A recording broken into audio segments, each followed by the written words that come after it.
le Seigneur. Et dès que Dieu m'a touché, il a transformé toute ma vie entière. Que mes parents me disaient, mais qu'est-ce qui lui est arrivé? Le Seigneur, il a voulu se servir de moi pour faire entrer l'évangile dans toute ma famille. Et ça a démarré de là. Et quand on va rentrer, Dieu, il voulait que je le serve. Moi, j'ai dit, Seigneur, je vais te servir, je vais te servir. Et Dieu, il m'a montré, il a dit, voilà, tu vas me servir. J'étais contente. Il m'a dit, voilà, tu vas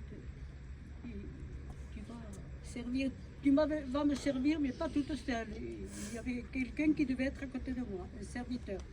Moi, je ne le connaissais pas, je le connaissais de l'estrade, je ne savais même pas son nom. Lui, il ne me connaissait pas non plus. Et tu as uni nos vies comme ça, sans se connaître. Je suis affectée parce que c'était difficile pour moi. C'était même pas un Français, c'était un qui habitait en Belgique. Et ma famille, ils ont accepté et puis je suis partie dans le service de Dieu. Amen.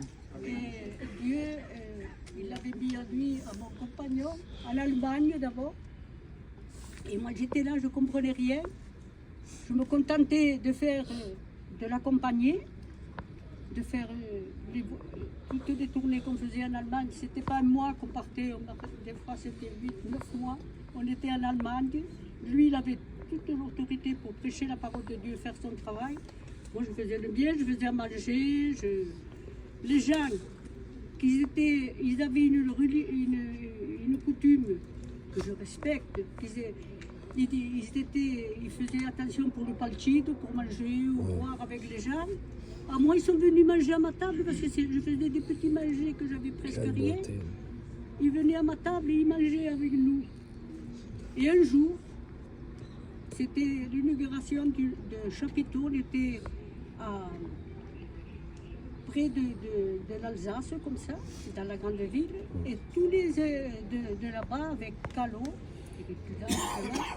ils sont venus, je ne sais pas combien de monde, pour nous aider pour l'inauguration du chapiteau. Et moi, c'était dimanche après-midi que tous les frères ils sont restés pour la réunion du soir, ou ils ont mangé après la réunion, je ne me rappelle pas trop. Je dis, comment je fais? Allez, il ne me restait pas grand-chose. Ngadji m'avait donné une petite tarte, et moi, il me restait 8 œufs, une boîte de haricots blancs, et 2 pains d'1 kilo à peu près. J'avais dit, je prends ça, mais sans savoir que tout le monde allait venir manger chez moi. J'ai dit, allez, venez, les sœurs, ils venaient avec leurs petits-enfants, ils se tuaient pour avoir un bout. Et les petits ne voulaient pas un petit bout, un gros. La tarte, elle était peut-être pour 6 ou 7 personnes, je ne me rappelle plus. Et tout le monde se servait dans mon petit camping, ils montaient, descendaient. Il y avait une table qui contenait 6 personnes, 6 hommes, parce que moi, j'étais bien avec tous les frères là-bas, ils venaient beaucoup chez moi. Allez, rentrez les frères, mangez, j'ai mis les 2. Alors, j'ai chauffé les haricots et j'ai fait une omelette avec 8 œufs. J'ai mis sur la table, j'ai mis des assiettes et tout le monde montait, d'abord 6. Allez, hop, ils descendaient des autres. Ah, vous êtes là, des fauchetons, parce qu'ils ne connaissaient pas la langue là-bas et ils ne connaissaient personne. Ils venaient tous chez moi. 6 par 6, ils montaient, ils descendaient, ils montaient, ils descendaient. Et après, il y avait mon compagnon qui était en train de parler près du chapiteau, avec, je ne sais pas combien, il devait être à peu près 6 ou 6. Ils viennent et allez, venez les frères manger chez moi, Seigneur. Allez, tous à la table. Il y avait les femmes, il y avait les enfants, il y avait tout le monde.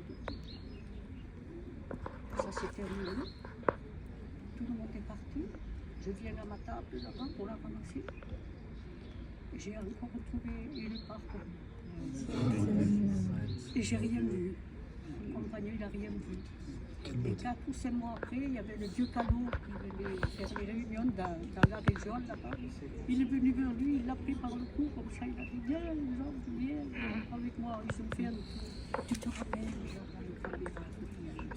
moi, je ne sais pas de quoi tu me parles. Et moi non plus, je ne me suis pas rendu compte. Tu n'as pas vu le jour qu'on était là-bas pour inaugurer le chapitre de Miracle. Nous, on s'est arrêtés après la frontière, avec leur véhicule. Il a dit, où t'as mangé toi? Chez la poupée le jour. Et toi, et toi, et toi. Ils ont tous mangé chez nous. En grande personne, sans compter les enfants, il y avait au moins 50 personnes. Alléluia. Merci. Amen. Voyez ce miracle, frères et sœurs.